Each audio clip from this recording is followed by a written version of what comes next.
अस्सलाम वालेकुम students, my name is Sadaf and I am going to teach you computer science.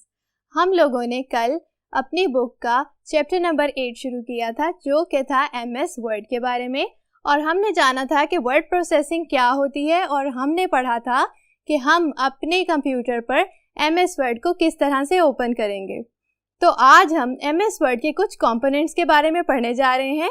तो चलिए चलते हैं अपने लेक्चर की तरफ।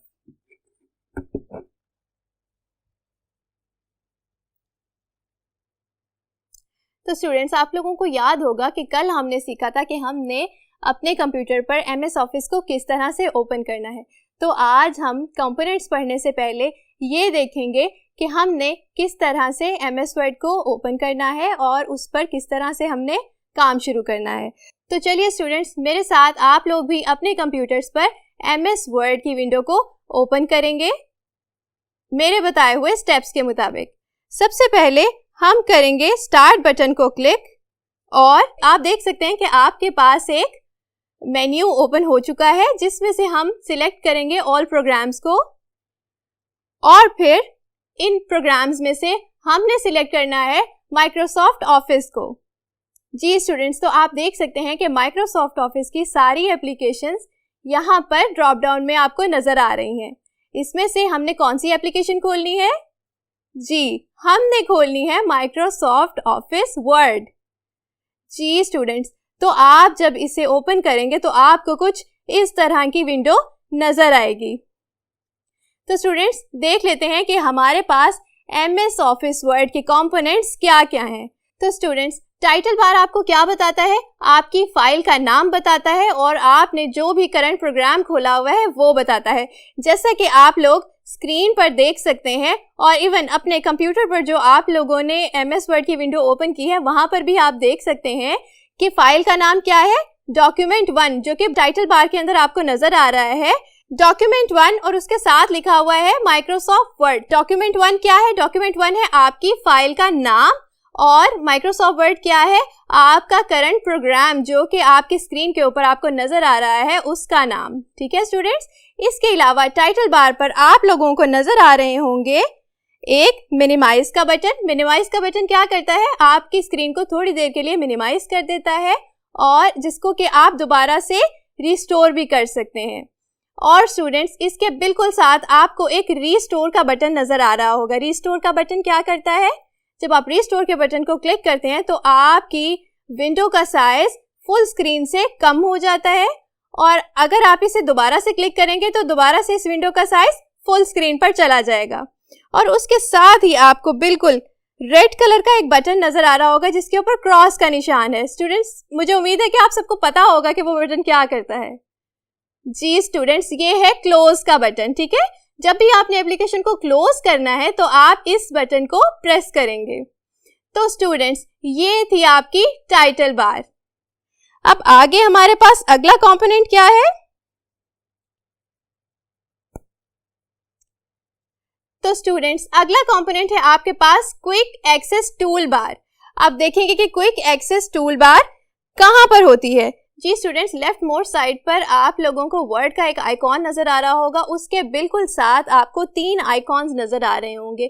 जी स्टूडेंट्स, वही है आपकी क्विक एक्सेस टूल बार। अब आप मुझे बताएंगे कि क्विक एक्सेस टूल बार के ऊपर जो ये आइकॉन्स बने हुए हैं ये क्या काम करते हैं। जी, सबसे पहला आइकॉन क्या है? फ्लॉपी डिस्क बनी हुई है। आप लोगों को पता है कि स्टोरेज डिवाइस है, तो आपको उसकी इमेज से ही अंदाजा हो जाना चाहिए कि ये आइकॉन जो है ये सेव करने के लिए काम आता है। जो भी आपकी फाइल है, जो डॉक्यूमेंट है, उसको जब आपने सेव करना है तो आपने इस आइकॉन को प्रेस कर देना है। ठीक है स्टूडेंट्स, अब उसके बाद आप इस टूल बार की मदद से आप कभी भी अपने डॉक्यूमेंट्स को ओपन कर सकते हैं, सेव कर सकते हैं, सिर्फ एक क्लिक की मदद से। ठीक है स्टूडेंट्स, और इसके साथ अंडू का बटन है, रीडू का बटन है। आपसे कोई गलती हो जाती है, आप उसको अंडू कर सकते हैं, आप उसको रीडू भी कर सकते हैं। ओके स्टूडेंट्स, आप लोग ये हाईलाइटेड एरिया में देख सकते हैं कि क्विक एक्सेस टूल बार है वो कहां पर होती है और किस तरह की नजर आती है। तो स्टूडेंट्स, नेक्स्ट कंपोनेंट आपके पास है रिबन्स। रिबन्स 2 कंपोनेंट्स पर मुश्तमिल होते हैं, एक होते हैं टैब्स और एक होते हैं ग्रुप्स। ठीक है स्टूडेंट्स, जैसे आप लोग देख सकते हैं कि file, home, insert, page layout, ये जो सारे वर्ड्स मैं बोल रही हूँ ये एक लाइन में आपको नजर आ रहे हैं स्टूडेंट्स, ये होते हैं टैब्स, ठीक है।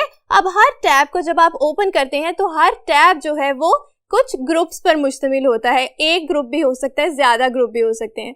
फॉर एग्जाम्पल होम टैब मैंने खोला है तो यहाँ पर मेरे पास आ रहे हैं 2 ग्रुप्स, ठीक है। 2 ग्रुप्स कौन से हैं आप देख सकते हैं, हाईलाइटेड एरिया है, एक है फॉन्ट ग्रुप और एक है पैराग्राफ ग्रुप, ठीक है। और इसी तरह से डिफरेंट टैब्स के डिफरेंट ग्रुप्स होते हैं और डिफरेंट ग्रुप्स पर डिफरेंट एक्शंस परफॉर्म करने के लिए डिफरेंट बटन्स होते हैं, ठीक है स्टूडेंट्स। मुझे उम्मीद है कि आप लोगों को ये हिस्सा समझ आ गया होगा। चलिए देखते हैं कि अगला कंपोनेंट क्या है। जी स्टूडेंट्स, तो हम पढ़ रहे थे होम टैब के बारे में। होम टैब पर मैंने आपको अभी बताया कि 2 ग्रुप्स होते हैं, एक होता है आपके पास फॉन्ट ग्रुप और एक होता है पैराग्राफ ग्रुप, ठीक है। तो इन दोनों ग्रुप्स की मदद से हम करते हैं एडिटिंग और फॉर्मेटिंग। आप अपना जो भी टेक्स्ट लिखते हैं उसको आप एडिट कर सकते हैं, डिफरेंट तरीकों से उसकी फॉर्मेटिंग कर सकते हैं। आपने उसका पैराग्राफ की लेआउट कैसी रखनी है वो आप चेंज कर सकते हैं। आपने टेक्स्ट को बोल्ड करना है, इटैलिक करना है या नॉर्मल रखना है, जो भी आपकी मर्जी है, ये सारी फॉर्मेटिंग जो है वो आप होम टैब के जरिए कर सकते हैं। तो चलिए स्टूडेंट्स देखते हैं अगला कंपोनेंट कौन सा है। तो स्टूडेंट्स अगला कंपोनेंट है आपके पास स्क्रॉल बार। जी स्टूडेंट्स, स्क्रॉल बार 2 तरह की होती हैं, एक हॉरिजॉन्टल स्क्रॉल बार होती है और एक होती है वर्टिकल स्क्रॉल बार। वर्टिकल के नाम से ही आपको पता चल रहा होगा कि ये आपके डॉक्यूमेंट को अप एंड डाउन मूव कर सकती है, ठीक है स्टूडेंट्स। और हॉरिजॉन्टल बार क्या करेगी, आपके डॉक्यूमेंट को लेफ्ट से राइट और राइट से लेफ्ट मूव करेगी। आप लोग स्क्रीन पर देख सकते हैं, ग्रीन से जो हाईलाइटेड एरिया है वो है आपकी हॉरिजॉन्टल स्क्रॉल बार और जो एरिया रेड से हाईलाइट हुआ है वो है वर्टिकल स्क्रॉल बार, ठीक है स्टूडेंट्स। तो स्टूडेंट्स मुझे उम्मीद है कि आप लोगों को स्क्रॉल बार का अच्छे से अंदाजा हो चुका है। चलिए अब चलते हैं अगले कंपोनेंट की तरफ। जी स्टूडेंट्स, तो अगला कंपोनेंट है हमारे पास रूलर्स, ठीक है। रूलर्स की एग्जांपल मैं आपको बहुत ही कॉमन एग्जांपल से दूंगी कि जिस तरह से आप अपना होमवर्क करते हैं तो सबसे पहले आप लोग क्या काम करते हैं, पेंसिल और रूलर की मदद से आप लोग मार्जिन लाइंस ड्रॉ करते हैं, ठीक है स्टूडेंट्स। अब ये मार्जिन लाइंस क्या करती हैं, आपके टेक्स्ट की अलाइनमेंट को ठीक रखने में आपकी हेल्प करती हैं। बिल्कुल उसी तरह से एमएस वर्ड में भी हमारे पास रूलर्स होते हैं और ये रूलर्स कितनी टाइप के होते हैं, जी बिल्कुल स्क्रॉल बार की तरह ये भी 2 टाइप्स के होते हैं, हॉरिजॉन्टल रूलर्स और वर्टिकल रूलर्स। तो चलिए देखते हैं कि हॉरिजॉन्टल रूलर्स क्या करते हैं। Horizontal rulers measure the width starting from the left margin, ठीक है स्टूडेंट्स। जो लेफ्ट साइड से आपका मार्जिन है वो कौन काउंट करता है, वो हॉरिजॉन्टल रूलर्स काउंट करते हैं। और उसी तरह से वर्टिकल रूलर्स क्या करते हैं, vertical rulers measures the length starting from the top. अब जो मार्जिन आप लोगों ने टॉप से मेजर करना होता है वो किसकी मदद से करते हैं, वर्टिकल रूलर्स की मदद से करते हैं, ठीक है स्टूडेंट्स। तो ये थे रूलर्स, आप लोग अपनी स्क्रीन पर भी देख सकते हैं।